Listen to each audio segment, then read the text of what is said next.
नमस्कार, स्वागत है आपका राज्यसभा टीवी में। मैं हूं आपके साथ अमृता चौरसिया। इस वक्त की अहम खबरों के साथ बुलेटिन की शुरुआत करेंगे, लेकिन उससे पहले बात कोविड महामारी से बचाव की। कोरोना महामारी के खिलाफ पूरा देश एकजुट होकर लड़ रहा है। आप भी हमारे साथ सुरक्षा और बचाव के एहतियाती उपायों का संकल्प लें। अपना मास्क अच्छी तरह से पहने, 2 गज की दूरी का पालन करें, सुरक्षित दूरी बनाए रखें, साथ ही हाथों को पानी से बार बार धोएं।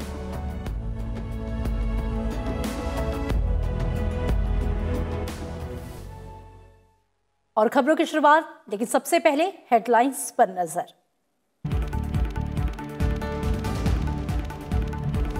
प्रधानमंत्री नरेंद्र मोदी ने गुजरात में किसान सूर्योदय योजना, हृदय रोग अस्पताल और गिरनार रोपवे का किया शुभारंभ।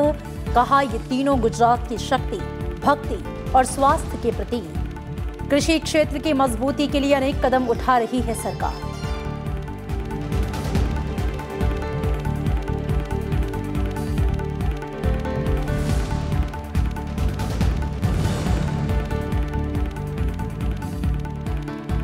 बिहार चुनाव के पहले दौर के लिए सभी पार्टियों का प्रचार चरम पर। मुख्यमंत्री नीतीश कुमार और बीजेपी अध्यक्ष जेपी नड्डा ने की कई जनसभाएं। आरजेडी और आरएलएसपी ने जारी किया घोषणा पत्र।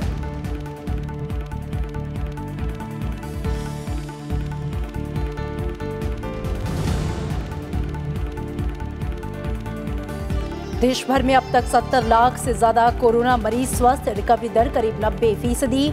कोरोना सक्रिय मामलों में भी लगातार गिरावट का रुख।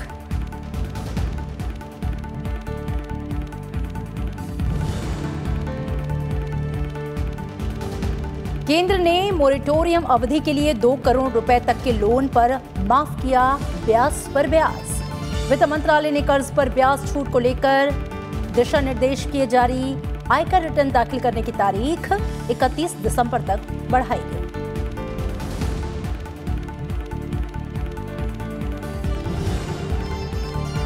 और देश भर में श्रद्धा और उल्लास के साथ मनाई जा रही है दुर्गा पूजा। राष्ट्रपति, उपराष्ट्रपति और प्रधानमंत्री ने देशवासियों को दी शुभकामनाएं। सुख, शांति, स्वास्थ्य और खुशहाली की कामना।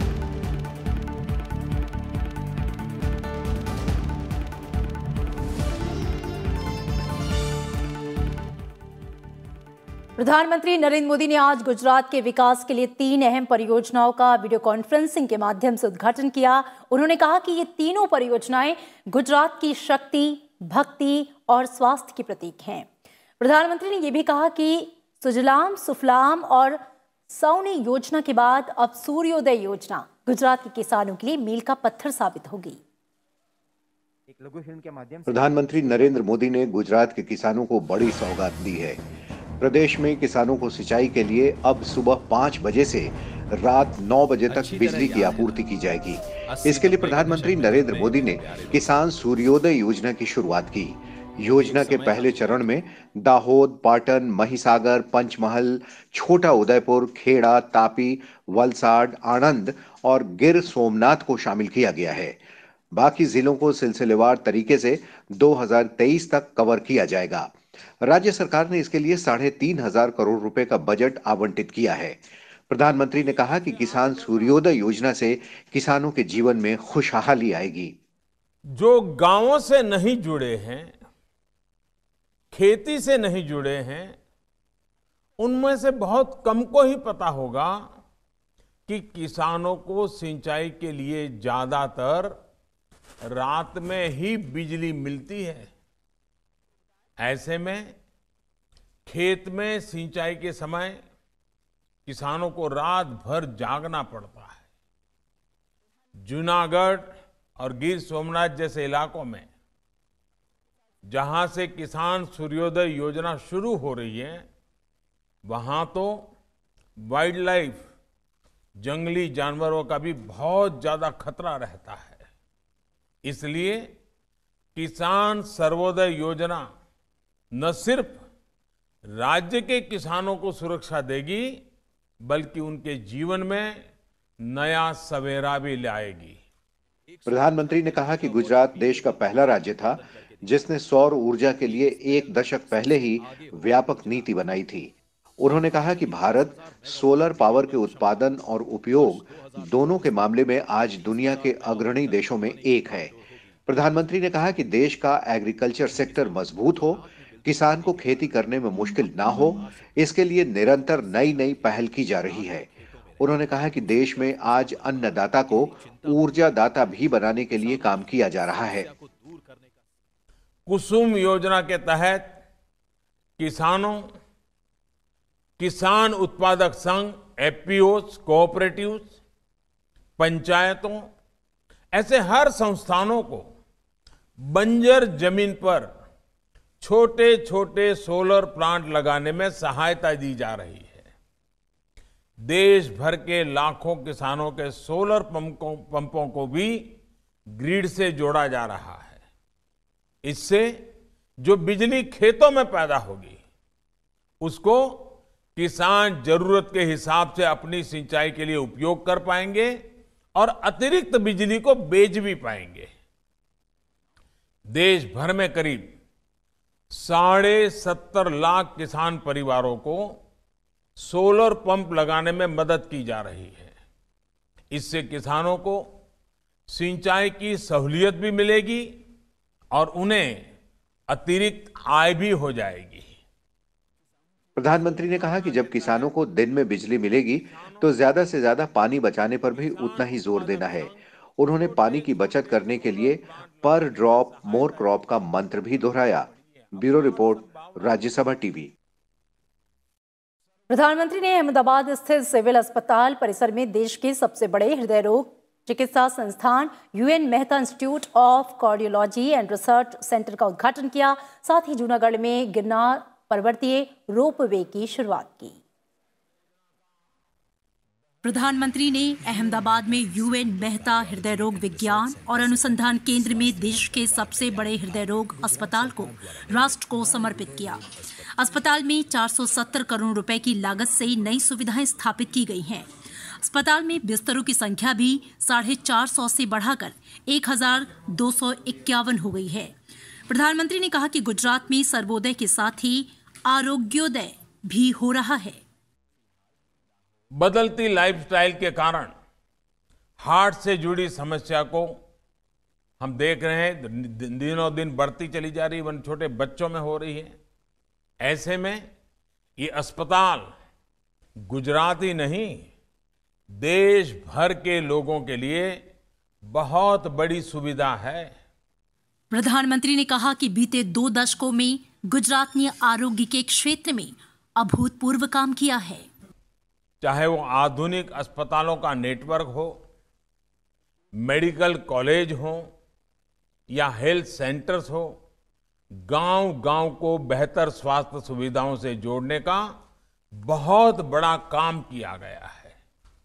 बीते 6 सालों में देश में स्वास्थ्य सेवा से जुड़ी योजनाएं शुरू हुई हैं, उनका भी लाभ गुजरात को मिल रहा है। आयुष्मान भारत योजना के तहत गुजरात के 21 लाख लोगों को मुफ्त इलाज मिला है। सस्ती दवाइयां देने वाले 525 से ज्यादा जन औषधि केंद्र गुजरात में खुल चुके हैं। इसमें से लगभग 100 करोड़ रुपए की बचत गुजरात के सामान्य मरीजों को हुई है। गुजरात को तीसरा उपहार मिला जूनागढ़ में गिरनार पर्वतीय रोपवे के रूप में। इस परियोजना में कुल 25 केबिन हैं। ये रोपवे 900 मीटर ऊंचा और 2 किलोमीटर लंबा है।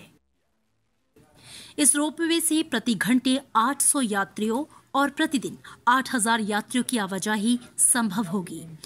प्रधानमंत्री ने कहा कि रोपवे परियोजना से लोगों को सुविधा मिलेगी, साथ ही स्थानीय युवाओं को रोजगार के भी अवसर मिलेंगे। आस्था के स्थलों के अलावा भी गुजरात में अनेक जगह हैं जिनकी क्षमताएं अद्भुत है। अभी आपने भी देखा है कि द्वारका के पास शिवराजपुर समुद्री बीच को अंतर्राष्ट्रीय पहचान मिली है, ब्लू फ्लैग सर्टिफिकेशन मिला है। ऐसे स्थलों को विकसित करने पर वहां ज्यादा से ज्यादा पर्यटक आएंगे और अपने साथ रोजगार के नए अवसर भी लाएंगे। आप देखिए, सरदार साहब को समर्पित स्टैच्यू ऑफ यूनिटी, दुनिया की सबसे ऊंची प्रतिमा, अब कितना बड़ा टूरिस्ट अट्रैक्शन बन रही है। प्रधानमंत्री ने लोगों से मास्क का उपयोग करने, सुरक्षित दूरी बनाए रखने और हाथों की सफाई पर विशेष ध्यान देने की अपील की। इस मौके पर गुजरात के मुख्यमंत्री विजय रूपाणी और उप मुख्यमंत्री नितिन पटेल भी उपस्थित रहे। Bureau report, Rajya Sabha TV. और अब बात बिहार चुनाव से जुड़ी खबरों की।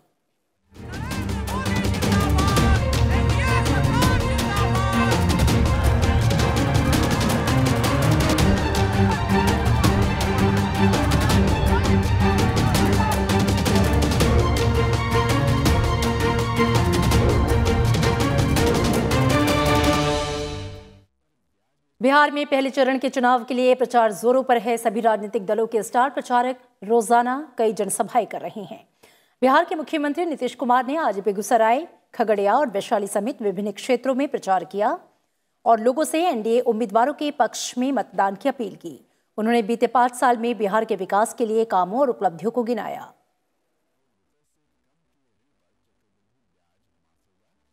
1 महीने में 10,000 लोग प्राथमिक स्वास्थ्य केंद्र तक में जाते हैं। तो हर क्षेत्र में हम लोगों ने काम किया।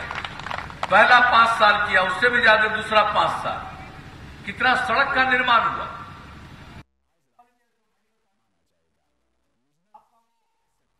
बीजेपी के राष्ट्रीय अध्यक्ष जेपी नड्डा भी प्रचार अभियान में जुटे हैं। उन्होंने कहा कि कृषि सुधार कानूनों के जरिए केंद्र सरकार ने किसानों को उनकी उपज मंडी के अलावा कहीं भी बेचने की सुविधा दी है। उन्होंने ये भी कहा कि इस बार का बिहार चुनाव किसी प्रतिनिधि या उम्मीदवार का नहीं, बल्कि बिहार के भविष्य को तय करने का चुनाव है। ये चुनाव कोई किसी प्रतिनिधि का नहीं है, कोई किसी कैंडिडेट का नहीं है। यह चुनाव बिहार के भविष्य के बारे में तय करने का चुनाव है। इस बात को भी हमको ध्यान में रखना चाहिए। इधर आरजेडी ने बिहार चुनाव के लिए घोषणा पत्र जारी कर दिया है। इसमें आरजेडी ने बिहार के युवाओं को 10 लाख नौकरी देने का वादा दोहराया। इसके अलावा पार्टी ने बेरोजगार युवाओं को 1500 रुपए बेरोजगारी भत्ता देने का वादा किया। घोषणा पत्र के मुताबिक सरकारी नौकरियों का फॉर्म भरने के लिए बिहार के युवाओं को आवेदन शुल्क भी नहीं देना होगा। सरकारी नौकरी में बिहार के युवाओं को तरजीह देने के लिए डोमिसाइल पॉलिसी लाने और सरकारी नौकरियों के 85% पद प्रदेश के युवाओं के लिए आरक्षित किए जाने की बात कही गई। किसानों की कर्ज माफी, स्मार्ट गांव को भी घोषणा पत्र में शामिल किया गया है। आरजेडी का ये घोषणा पत्र महागठबंधन के घोषणा पत्र से अलग है। अगर हम मुख्यमंत्री बनते हैं तो पहला अगर मेरा कलम चलेगा, पहला कैबिनेट मीटिंग में, पहला मंत्रिमंडल में मेरा अगर हस्ताक्षर होगा तो 10 लाख नौजवानों को सरकारी।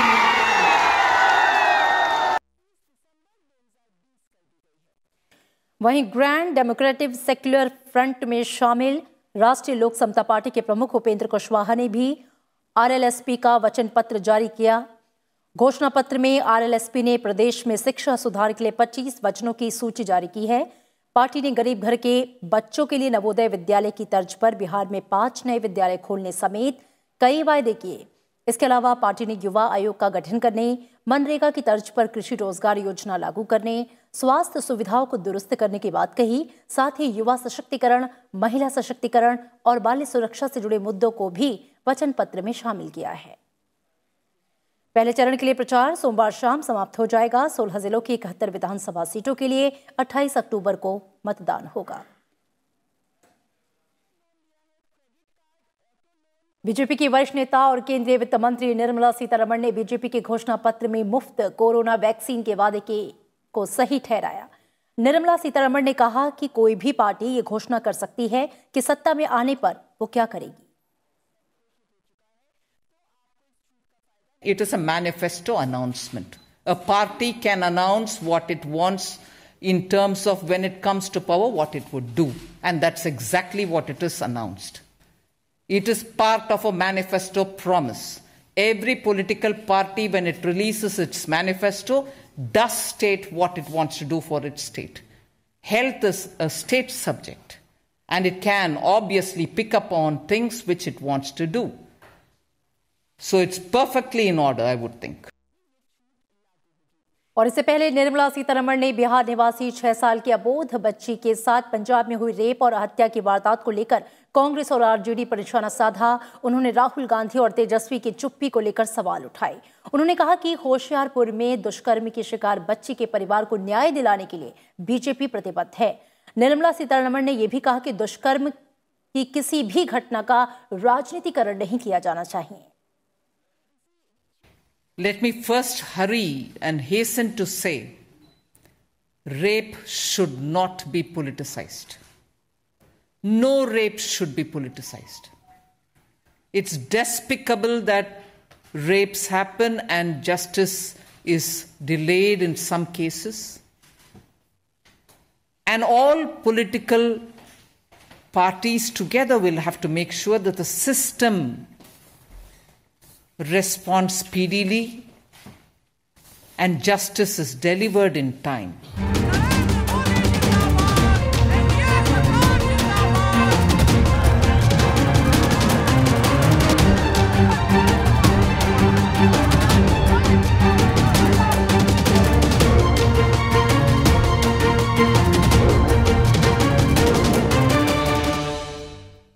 और इसी के साथ यहां पर रुकेंगे एक छोटे से ब्रेक के लिए।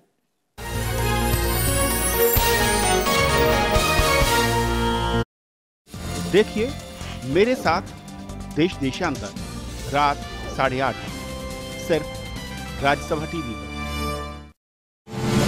आइए कोरोना से लड़ने के लिए एकजुट हों। हमेशा याद रखें, मास्क जरूर पहनें, हाथ साफ करते रहें, 2 गज की दूरी रखें। याद रखें, जब तक दवाई नहीं तब तक ढिलाई नहीं।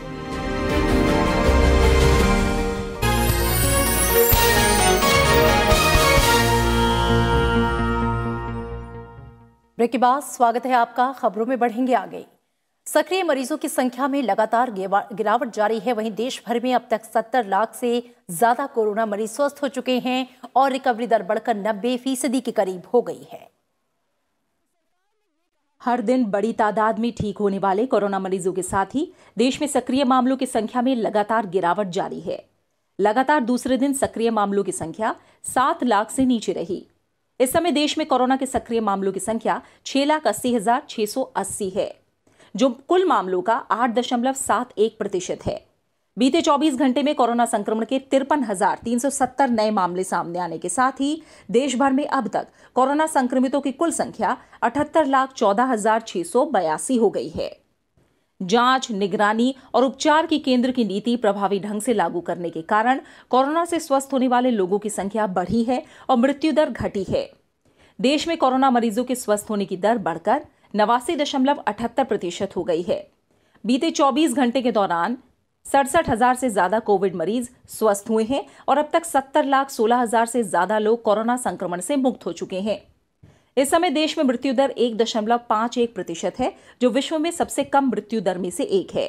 पिछले 24 घंटे में 650 लोगों की मौत के साथ मृतकों की संख्या 1,17,956 हो गई है। वहीं बीते 24 घंटों में 12,69,479 नमूनों की जांच की गई। इसके साथ ही देश भर में अब तक कुल 10,13,82,564 नमूनों का परीक्षण हो चुका है। Bureau report, Rajya Sabha TV.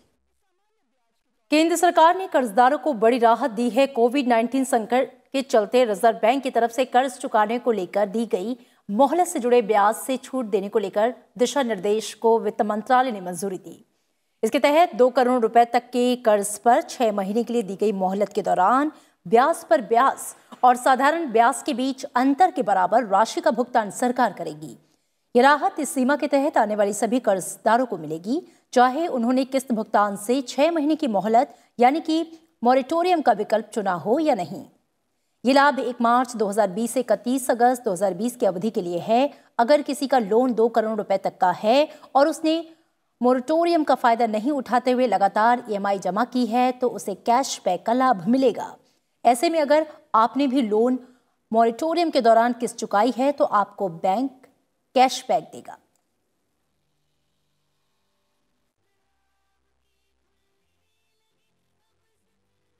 Corona के मद्देनजर करदाताओं को आ रही परेशानियों के मद्देनजर आयकर विभाग ने रिटर्न दाखिल करने की अंतिम तारीख फिर से बढ़ा दी है।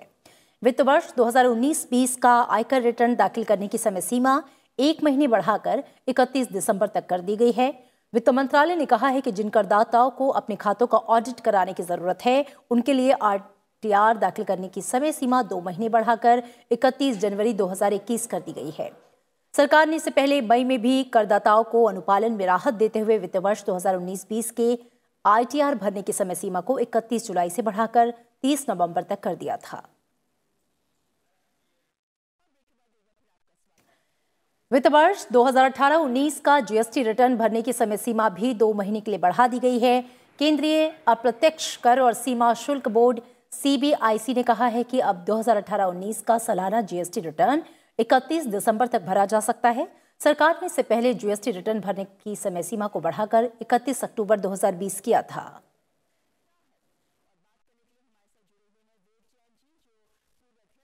दशहरे के मौके पर जवानों का मनोबल बढ़ाने के लिए रक्षा मंत्री राजनाथ सिंह दार्जिलिंग और सिक्किम के दौरे पर हैं। आज सुखना मिलिट्री कैंप पहुंचने पर सेना प्रमुख जनरल मनोज मुकुंद नरवणे ने रक्षा मंत्री की अगुवाई की। इस दौरान रक्षा मंत्री राजनाथ सिंह सीमा क्षेत्र में अग्रिम चौकियों का दौरा करेंगे और सैनिकों के साथ बातचीत करेंगे। इसके अलावा एलओसी पर शस्त्र पूजा आयोजन में भी हिस्सा लेंगे। रक्षा मंत्री बुनियादी ढांचा परियोजनाओं और सड़क परियोजनाओं का उद्घाटन करेंगे। इन्हें सीमा सड़क संगठन ने तैयार किया है।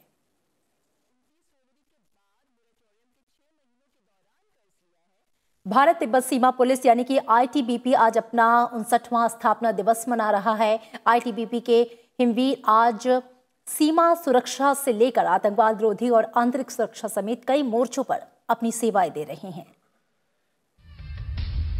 आईटीबीपी के 59वें स्थापना दिवस के मौके पर प्रधानमंत्री नरेंद्र मोदी ने आईटीबीपी जवानों के अदम्य जज्बे को सलाम किया है। प्रधानमंत्री ने ट्वीट किया कि ये जवानों की वीरता और दृढ़ संकल्प है कि वो चुनौतियों के सबसे कठिन दौर को सफलतापूर्वक पार कर सकते हैं। आपदा के समय आईटीबीपी के मानवीय प्रयासों पर हमें उतना ही गर्व है। रक्षा मंत्री राजनाथ सिंह ने जवानों और उनके परिजनों को शुभकामनाएं दी। ट्वीट संदेश में रक्षा मंत्री ने कहा कि सीमाओं की सुरक्षा में तैनात आईटीबीपी एक असाधारण बल है जो अपनी दृढ़ता, धैर्य और साहस के लिए जाना जाता है।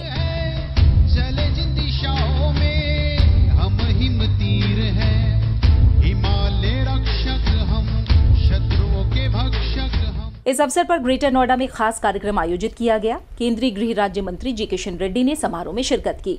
उन्होंने कहा कि आईटीबीपी को अधिक सक्षम और आधुनिक बनाने के लिए सरकार ने कई महत्वपूर्ण कदम उठाए हैं। भारत एक होस्टाइल नेबरहुड से घिरा हुआ देश है। हमारा शत्रु हर समय किसी न किसी प्रकार की बाधा डालकर तेज गति से होते हुए हमारे देश का आर्थिक विकास को रोकना चाहते हैं। जब आप शत्रु के इस प्रयासों को विफल करते हो तो आप यहाँ इंश्योर करते हैं कि देश की इकोनॉमी और इकोनॉमिकल डेवलपमेंट सही दिशा में और तेज गति से बढ़े। भारत तिब्बत सीमा पुलिस की स्थापना 24 अक्टूबर 1962 को भारत चीन सीमा पर चीनी आक्रमण के मद्देनजर की गई थी। आज आईटीबीपी के जवान आतंकवाद रोधी अभियानों और आंतरिक सुरक्षा के मोर्चे पर अग्रणी भूमिका निभा रहे हैं। साथ ही 3488 किलोमीटर लंबी भारत चीन सीमा की सुरक्षा में भी जुटे हैं। Bureau report, Rajya Sabha TV. विश्व आज 75वां संयुक्त राष्ट्र दिवस मना रहा है। आज के दिन 24 अक्टूबर 1945 को संयुक्त राष्ट्र का चार्टर लागू हुआ था।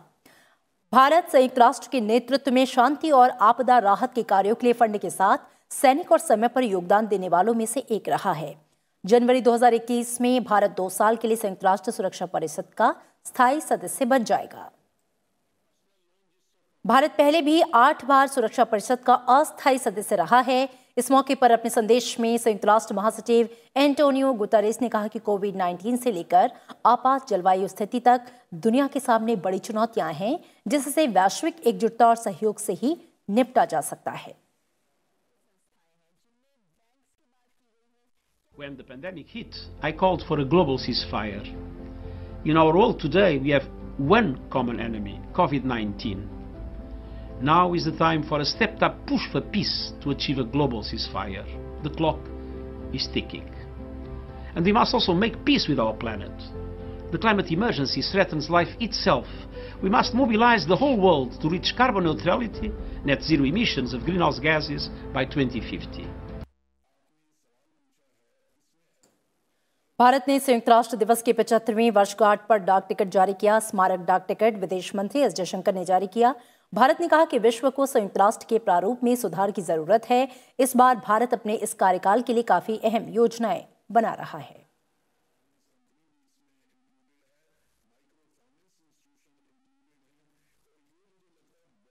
और अब बात शक्ति की उपासना के पावन पर्व नवरात्र की।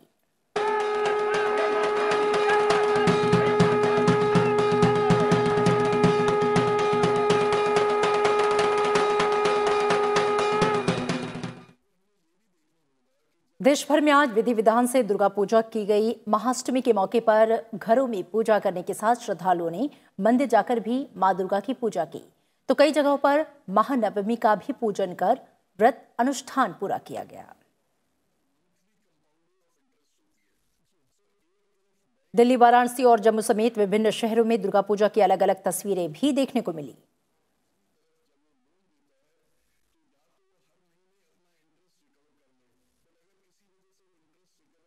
तस्वीरों में आप देख सकते हैं कि लोग मां की पूजा के लिए मंदिरों में जाते हुए भक्ति में डूबे। सराबोर लोग आज महाअष्टमी के मौके पर अपने घरों से निकले। बहुत से लोगों ने घरों में भी पूजा की और ये तस्वीरें आपके सामने दिल्ली, वाराणसी और जम्मू से। राष्ट्रपति रामनाथ कोविंद ने दुर्गा पूजा के मौके पर देशवासियों को बधाई दी। उन्होंने कहा कि दुर्गा पूजा बुराई पर अच्छाई की जीत का प्रतीक है। इस अवसर पर हम सबको नारियों के सशक्तिकरण का दृढ़ संकल्प लेना चाहिए। मेरी कामना है कि मां दुर्गा के आशीर्वाद से हम सबके जीवन में सुख, शांति और समृद्धि बनी रहे। उपराष्ट्रपति एम वेंकैया नायडू ने दुर्गा पूजा के पावन पर्व पर देशवासियों को हार्दिक बधाई दी और शुभकामनाएं दी। उन्होंने कहा कि प्रार्थना करता हूं कि मां दुर्गा हम सभी को अपना शुभाशीष प्रदान करें। हम समाज को कुवृत्तियों से मुक्त करने का नव संकल्प लें। देश और समुदाय में स्वास्थ्य, सुरक्षा और खुशहाली का परिवेश बनाएं। प्रधानमंत्री नरेंद्र मोदी ने भी शुभकामनाएं देते हुए ट्वीट किया है। नवरात्रि में आज के दिन दुर्गाष्टमी की अधिष्ठात्री देवी महागौरी की विधि विधान से पूजा होती है। मेरी कामना है कि माता महागौरी के आशीर्वाद से हर किसी का जीवन तेज और ओज से परिपूर्ण हो।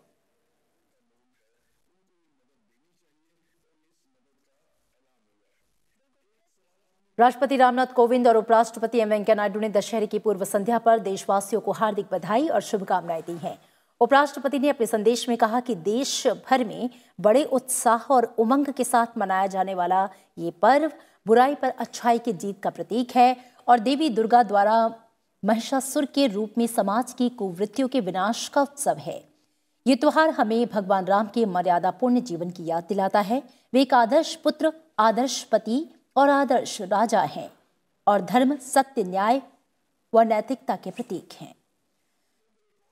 दुर्गा पूजा, आयुध पूजा, शमी पूजा, गौरी पूजा, रावण के पुतले का दहन, बथुकम्मा और सरीमनु सहित विभिन्न उत्सव इस पर्व के हिस्से हैं। दशहरा परिजनों और स्वजनों से मिलने और उत्सव मनाने का अवसर देता है, लेकिन इस साल कोविड-19 वैश्विक महामारी के कारण मैं सभी नागरिकों से यह आग्रह करता हूं कि वे स्वास्थ्य और स्वच्छता प्रोटोकॉल और निर्देशों का सख्ती से पालन करते हुए दशहरे को पारंपरिक श्रद्धा के साथ सादगी से मनाएं। ये त्योहार राष्ट्र में शांति, सद्भाव और समृद्धि लाए।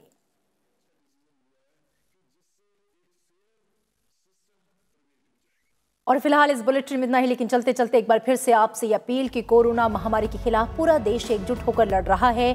त्योहारों के मौसम में आप हमारे साथ सुरक्षा और बचाव के एहतियाती उपायों का संकल्प लें। अपना मास्क अच्छी तरह से पहनें, 2 गज की दूरी का पालन करें, सुरक्षित दूरी बनाए रखें, साथ ही हाथों को बार बार धोएं। नमस्कार।